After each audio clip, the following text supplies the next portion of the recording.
Hello there, Sagittarius. Welcome to your tarot reading. I want to start off by wishing you all a very happy birthday. I hope you enjoy, the rest of this year. Let me just talk to you about what I saw, and I'm still trying to make sense of it, but maybe, in the process of talking about it, I'll get some clarity as well for you guys. So first of all, I saw two images, and the first one is, I saw this squirrel, okay? So he's found like two chestnuts or two acorns on the ground. He has something on the ground, and he picks it up, and he has two, and he's holding it in his little front paws. And he climbs up a tree, and he has a tree that he always goes to put away his stash. And he looks around to make sure that no one sees him. And then he burrows himself into this little hole in the tree. And then he puts away his stash, and then he kind of like pokes his head out, looks around to make sure no one sees what he's doing. And then he exits the hole, climbs back down the tree, and starts looking around for more resources, for more acorns, for more things that will sustain him through the winter, okay? And so when I saw this, I was just thinking, it's okay for us to take care of our assets, okay? It's okay for us to kind of like cover our own behind. It's okay for us to be a little bit selfish and learn to take care of ourselves. So that was like the initial message I got that came through. And so what I feel might be really important for you guys as we round out this year is for you to re-examine your financial assets, okay? Look through your ledgers, look through a bank account, look through wherever it is that you swirl away your money to make sure that things are where they're supposed to be, okay? So I feel like there might have been wrong charges to your bank accounts, to your credit cards. There might have been money, inadvertently like taken out, or there might have been wrongfully charged transactions.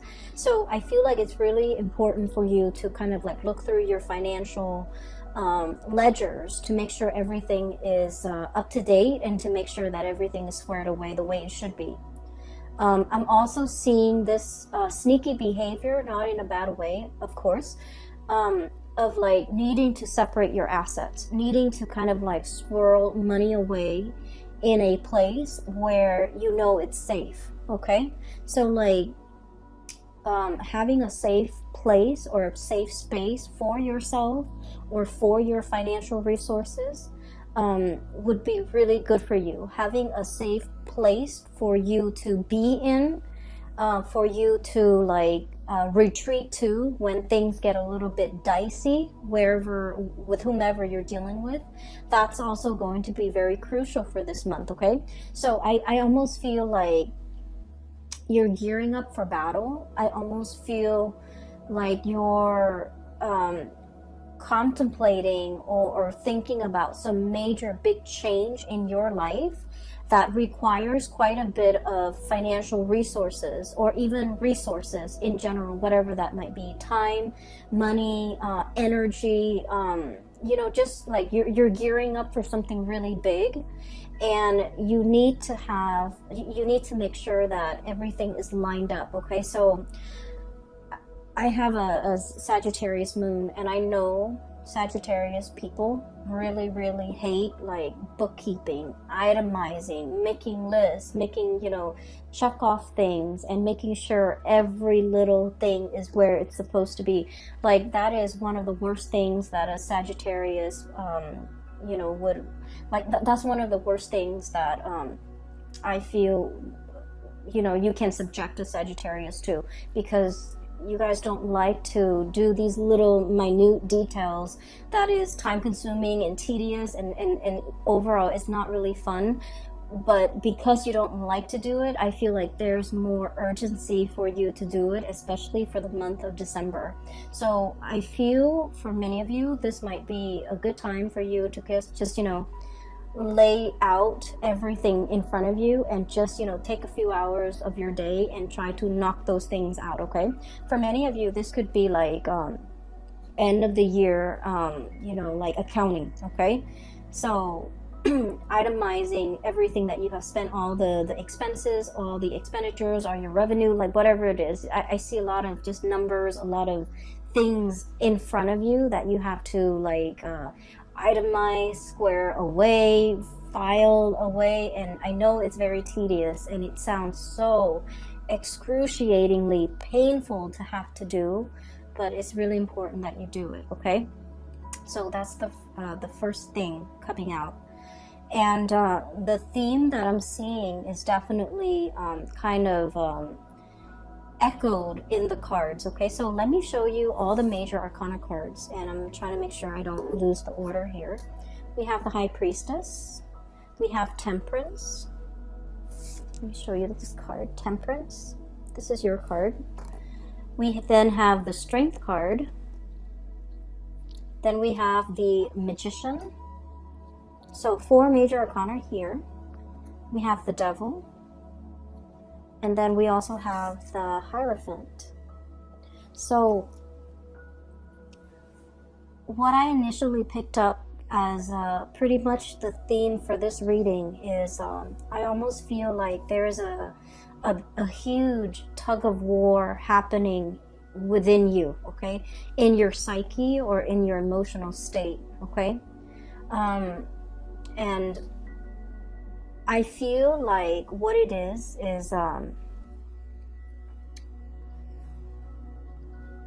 you know, there's overall what I'm seeing as a sense of like restraint, and then wanting to the opposite of that. So there, on the one hand, there's this duality about, you know, having a lot of self-control, having a lot of control in general, having a lot of restraint, doing things the proper way, itemizing everything, and making sure that, you know, everything is like calibrated, carefully planned out, carefully thought about, okay. And then the other side of you just wants to like dash in, you know, get your hands dirty, and then ask questions later. And these two sides of yourself are kind of like it's like a tug of war happening within you, and it frustrates you. That's what I feel.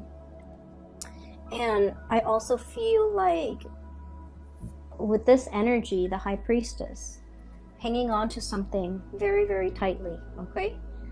Caring for something, and I almost feel like you might be overstepping your boundaries when it comes to the way in which you take care of another person. And I don't feel like this is something that's happening overnight, or it's something where it's like, you know, once in a while. I feel like this is an ongoing pattern or an ongoing process in which you're doing everything for another person. For some of you, it could be a child. You're not allowing that child to be, you know, self-sufficient. For others of you, it's like, you know, taking on the role of the maternal, the parental figure, so that you're doing something completely for another person, and then they come to rely on you, and then they don't know how to be self-sufficient. Okay, this is like holding on, wanting to control a situation very, very much, like so tightly that it stifles the growth of that entity, that person, that child, that plant, that house pet, that baby, whatever it is. It's stifling the potential and the growth potential of that entity. So I feel like this is an ongoing process, because I feel like it has dragged on for many, many years. And so once we become aware of it, as you guys might have been aware of it, it's really hard to loosen the reins, right? It's really hard to kind of like be so emotionally wrapped up and invested in something, and now all of a sudden you're forced to kind of like, you know, back off pretty much. And now you're racked with anxiety, because you're just like, well, if I backed off, you know, it's gonna fall apart. It's so delicate and it's so fragile. What's gonna happen to it? And I feel like it's not really in your control. It's not really your place to exert that much control and influence over that entity. So I do feel here the universe is pretty much telling you to loosen the reins, okay? Loosening the reins doesn't mean that we're no longer in the driver's seat, we're no longer in control. It just basically means that we're practicing kind of like loving detachment, and we're allowing that entity enough space and enough distance to grow. And we're allowing ourselves to, you know, trust that we have done a good job, so that when we loosen the reins and back off and step aside and watch it from the sidelines, that it's still going to be able to function and perform the way that we expect it to. Okay, so I feel for many of you, this is a very maternal, paternal type of an energy, where you might be, you know, for example, your kids might be going off to college, and you're just like, oh, you're racked with anxiety, and you're not really sure how they're going to be able to take care of themselves, because you've taken care of everything for them. And then for others, this is like you started a project, a really, really big project. It's like your love child, you know, and you're launching it, and you're just racked with anxiety, not really knowing how it's going to take off. And then for others, this is like a relationship partner that you might have to detach yourself from. Okay. I feel really funny saying this to especially in a Sagittarius reading, because you guys are very live and let live. You're not clingy. You're not, you don't tend to overstep emotional boundaries in this way. But I feel like for whatever reason, you're emotionally very invested in this entity. And so you want it to do well, and you see it as an extension of you as well. And there, regardless of whoever or in whatever capacity you're dealing with this entity, I just feel like there's also like a sense of paternal, maternal pride associated with it, which might not be completely healthy if it's like a relationship partner, right? But I also feel like, I also feel as if you understand yourself that is not healthy, that you kind of need to, this is like, I almost feel this element of control. Okay, the bird is like holding the reins, controlling this wild beast. It seems to me like there's an element of control. There's an element of like, something that's very mechanical, something that's like automation, something that's just like going with the flow, not having to think.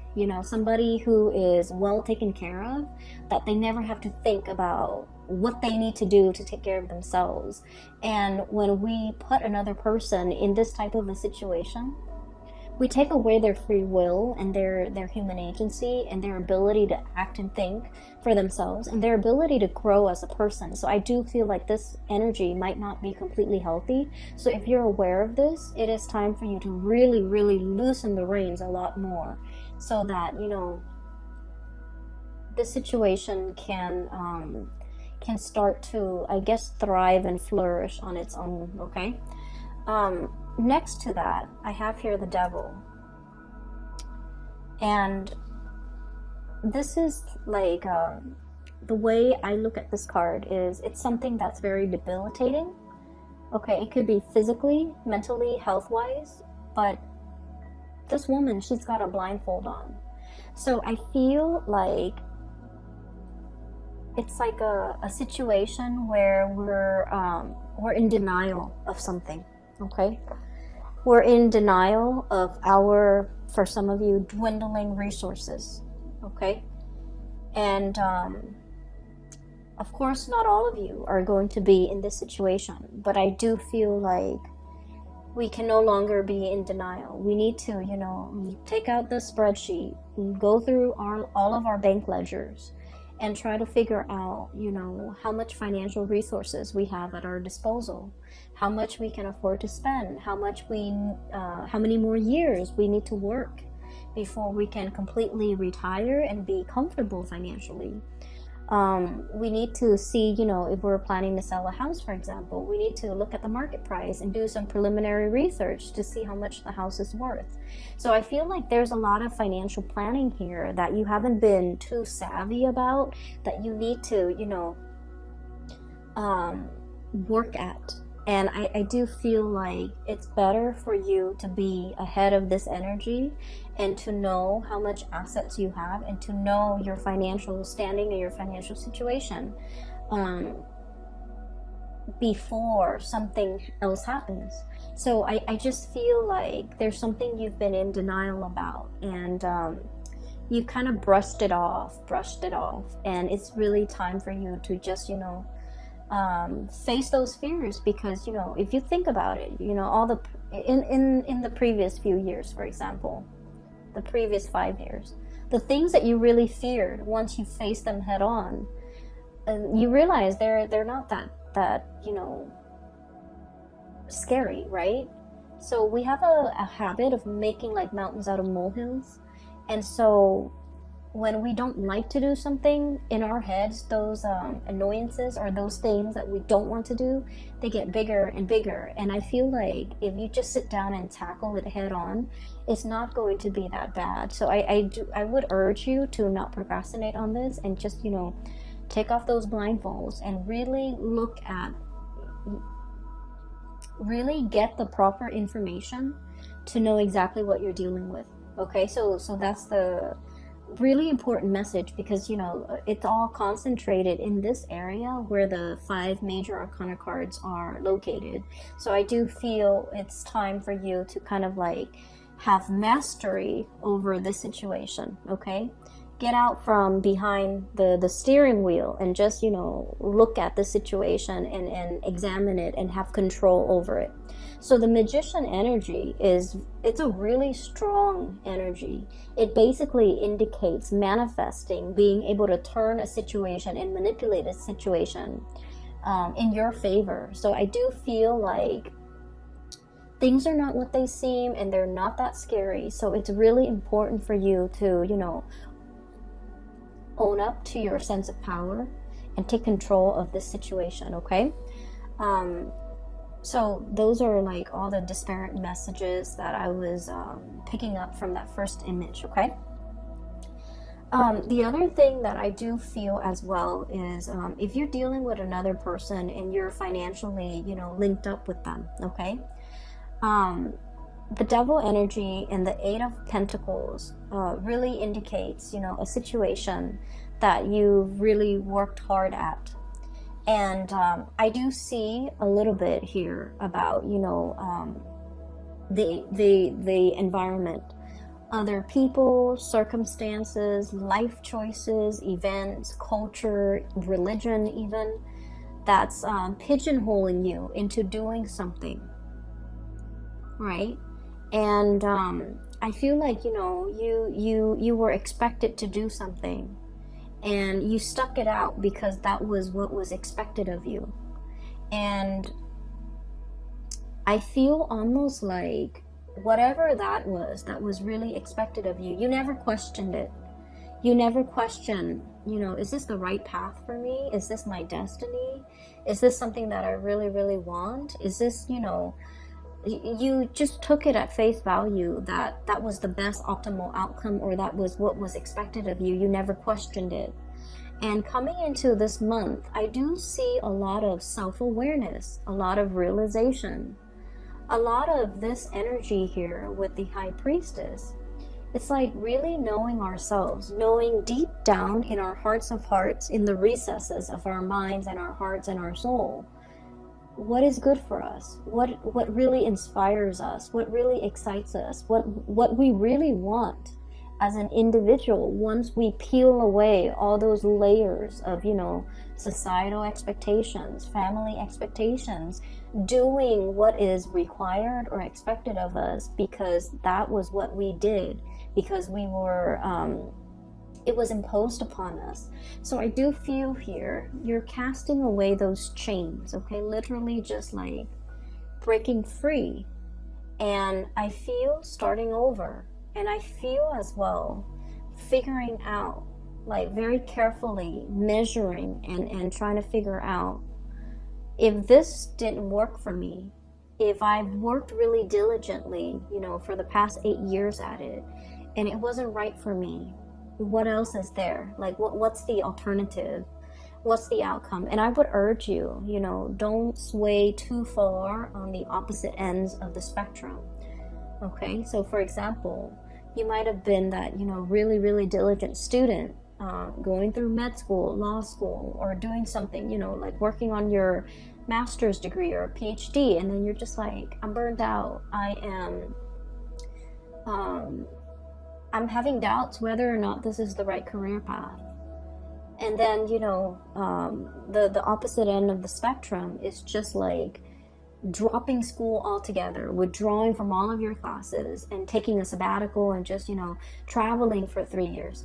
I would say the answer that you're looking for is somewhere in between, and you don't have to take such drastic changes, okay?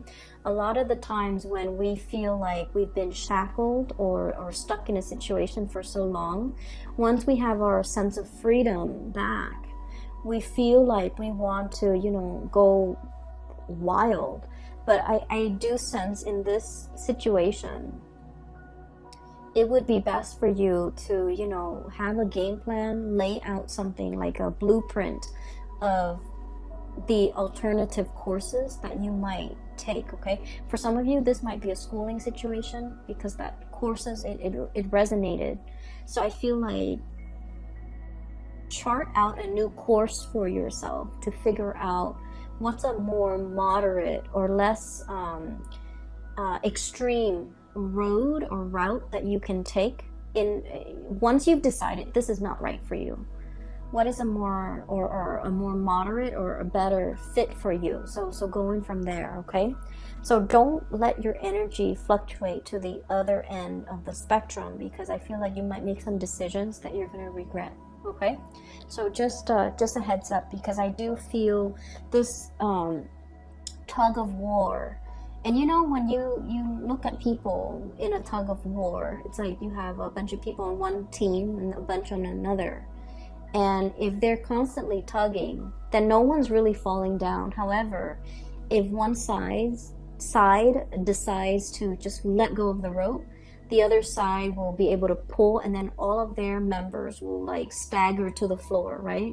So I feel like maintaining that push and pull and also that equilibrium is going to be really important, so that you don't so that you're still, you know, finding your center, and so that things don't drastically go awry, okay? So I hope that the reading still resonates, and I hope that you're still watching this, and I hope that it is still going to be helpful for you guys. Now, the last 4 cards, you have some really good, amazing cards, okay? So I feel like there was some major things, hurdles that you have jumped through as we round out the month of November. And so we're going into December, where a lot of this is still in your head, and it's still kind of like, you know, plastered, I feel like, on the right side of your head. You're going about your day, but you're still thinking about it because it's plastered on this side of your head, and you're still like, it's weighing you down a little bit. It nags at you, and you're just like, okay, I'll take care of it. But I do feel like, you know, finances needs to be ironed out. Figuring out the next path. I feel for many of you, I do see a lot of people who might have finished like a specific course of study, and now they're contemplating, do I go for more education, or do I want to get out into the world and make money? For some of you, you're impatient. You want to go out there and make your mark on the world, make money, and not be like, you know, struggling financially while you're in school. It's not fun. And so you're really trying to, you know, grapple between like more schooling so I can like increase my earnings in the future, or start working now so I can get the work experience while the going's hot. I feel like you're grappling with these major life change and turning points in your life. For others as well, I feel like, you know, divvying up your assets. So it could be like it could be like filing for something, and filing papers, filing for something, and you're trying to swear away or swirl away some assets, hide some assets, so that it doesn't show on your statement. So there's something like that happening. And I just feel like moderation is the key. Okay. Anyway, so on this side, there was another image that I saw, and it looks really good. I actually feel like I'm going to clear these off because I feel like that energy is done and over with. But let me just leave the cards out here. So what I have here is the Ten of Cups. This is a beautiful card. I have the Knight of Pentacles. I have the Hierophant. We saw that earlier. And then the Two of Cups. Okay, so these are lovely, lovely cards. So what I saw pertaining to these 4 cards is I see a woman's hands. There's like a bowl, a plastic bowl, and there's some dough, like some flour and water and a little bit of salt. So somebody's like kneading some dough, right? And for those of you who are not familiar with baking and kneading and you know, flour and things like that, so to knead dough, you need, you know, flour and water, right? And you have to be really careful about the amount that you put in. It has to be measured. It has to be measured, okay? Measured perfectly right. So if you put way too much water in, it gets sticky and it just gets into every crevice of your fingers, and it's really frustrating having to knead it because it sticks everywhere. And then if you get it too dry, and every time you thump it down into the bowl, the dry flour fluffs up and gets all over your face, gets all over the counter, it gets all over the surface that you're working on. So a delicate balance, okay? Anyways, I see these hands kneading dough. And so what I feel is there's a specific area in your life where, Sagittarius, you just want to jump right in, roll up your sleeves, get your hands dirty, and just, you know, indulge, okay? Like, I feel this really strong tactile, it's very tactile. It's very, like, it reminds me of, like, one of the Cancerian reading for last month where I felt like they were just frustrated. They wanted to indulge. They wanted to, like, you know, devil may care. They just wanted to have fun. They didn't want to answer to anybody. They didn't want to restrain themselves. They didn't want to do something. They didn't want to be to have to hold themselves back. So that's what I felt it's like. And for many of you, I feel like this is your energy or another person that you're dealing with. So here's what I'm sensing, okay? There's like a relationship situation here. There is a relationship here. And there's some scenarios that are coming up strongly.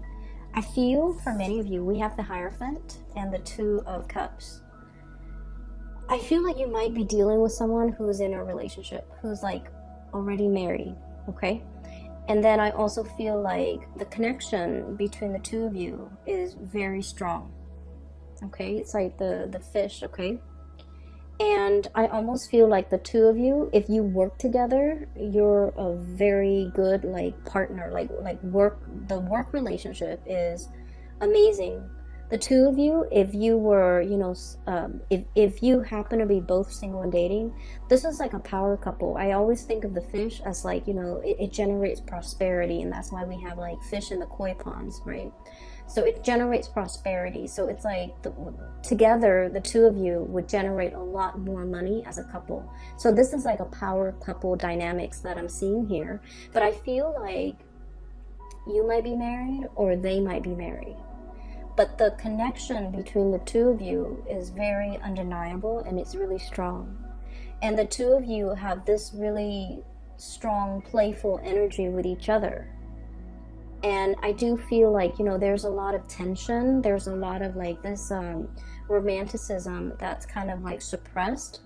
And that's why I just kept feeling like, you know, you really like this person, and they likewise. They feel the same way about you. And I felt like you just want to just just ignore that responsible part of yourself, you know. Hey, I'm in a relationship, or hey, they're in a relationship, we shouldn't go there. You kind of want to ignore that part of yourself and just like plunge right in, get your hands dirty.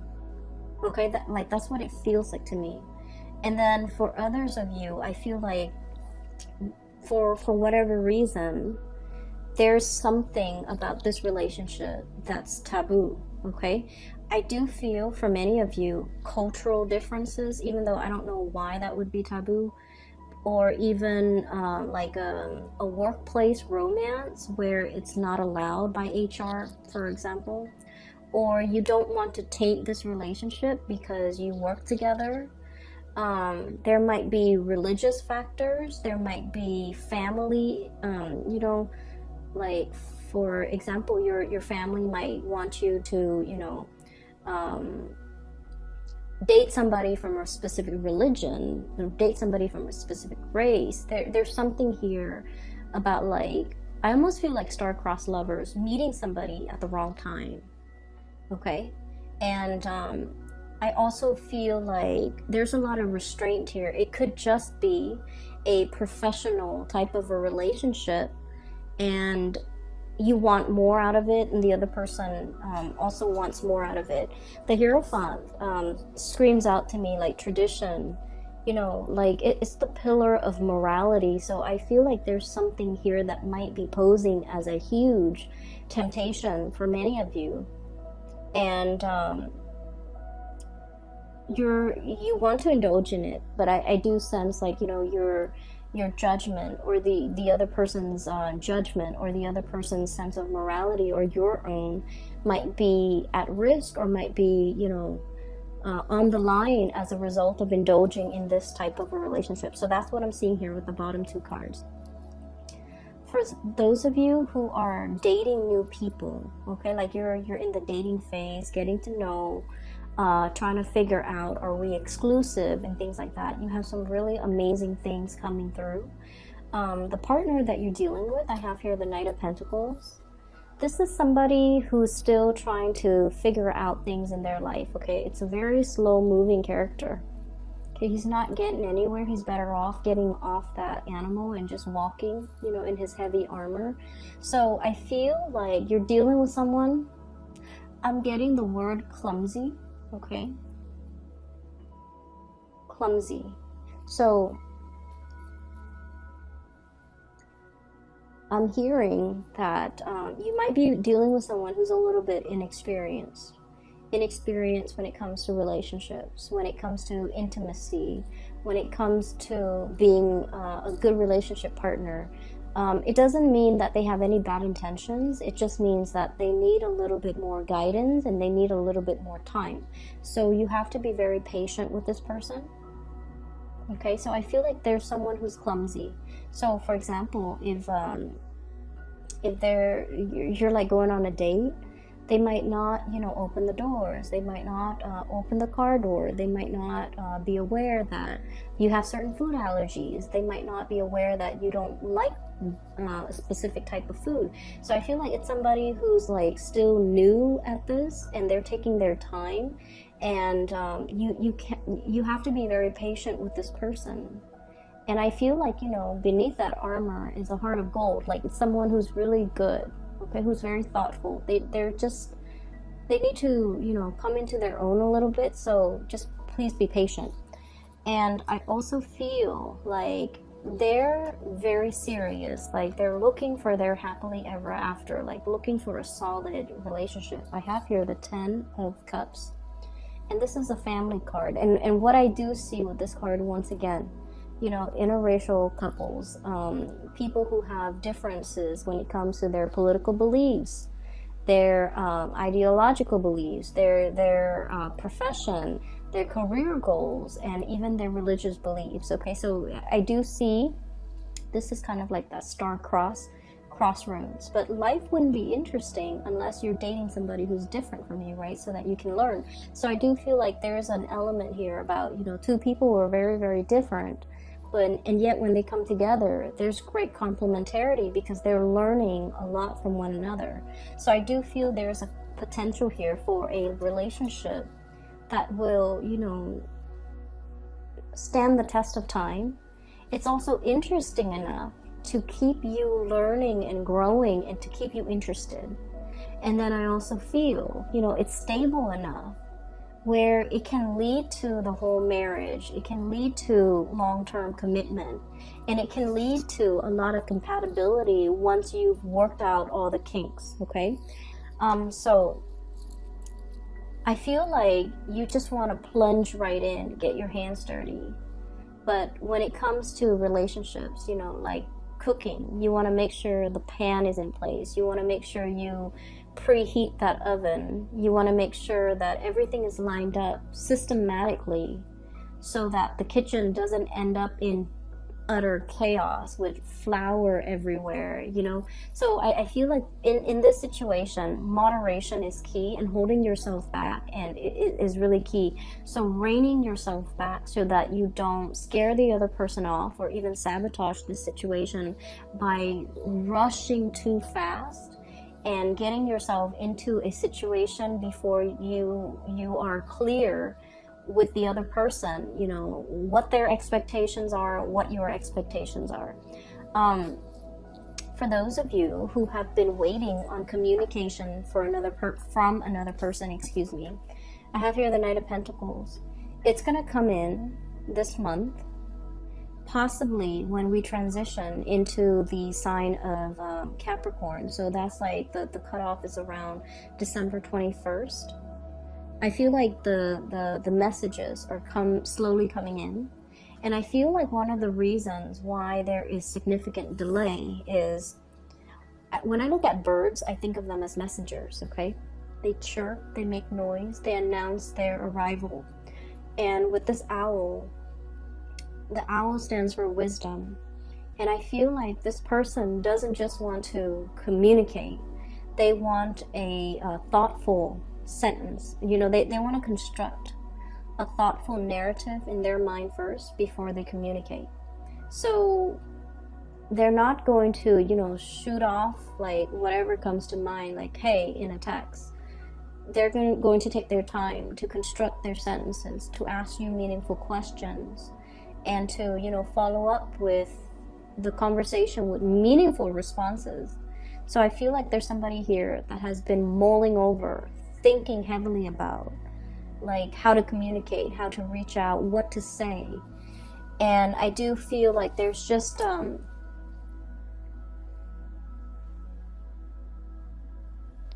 I feel like you're dealing with someone whose feelings run really deep, and they're almost it almost frightens them too. So in that way, they're not like immediately, you know, they're not like emotionally expressive because their feelings get the best of them. They could be very deeply emotional, but they put on a brave face, okay? I'm looking at the armor, the scale on this, the carapace on this tortoise or turtle. And I just think like it's somebody who's, you know, who's got thick skin. They've developed thick skin as a defense mechanism. But deep down, they're very, very soft to the core. And as a result of it, they're not very forthcoming and expressive with their emotions because they don't want to be in that position where they feel vulnerable. But at the same time, they also don't want to rush into things. It's like, I don't bite off more than I can chew. And when I start something, I intend to finish it. So I feel like that's their MO. That's the way they operate. And they don't want to rush into a situation unless they are 100% sure they can follow through. Or unless you can convince them that you're 100% in it. So you have somebody who I feel is taking a liking to you, Sagittarius. And this is somebody who's going to be very different from you. So for example, if you're dark skinned, they might be light skinned. If you have dark hair, they may have light hair. If you have dark eyes, they may have light eyes. I also see an element of religion as well, okay? Religious, like someone who's very religious, someone who's not, someone who's very family oriented, and then the other person's not. So the lifestyle that you lead, okay, so it's like one is a land animal, one is lives in the water. So I feel like there's just enough to keep things very interesting, and there's also an element of like cultural differences, and you guys love people who are different from you anyway, so I feel like you're so attracted to this person. And I also feel like you're very exotic in their eyes, and they're coming, it's almost like you're so different they don't really know how to approach you as well. Okay, so that's what I'm seeing. I feel like this is going to be a great month, but you need to take care of these things. Okay, so I'm hoping that you're able to wrap up these issues as we, close out November, so that in the month of December you can, have all of your energy to devote to this, because this is very lovely. And these things are tedious and boring, but we have to be adults about it, and we have to take care of adult responsibilities, okay? And then you can reap the benefits of this. So I hope the reading is helpful for you guys. I do wish you all the best. Have a very happy birthday. Have a wonderful holiday season as well for those who are celebrating Christmas and New Year, and even Thanksgiving. I wish you well, and take care of yourself, Sagittarius. I will talk to you soon. Bye-bye.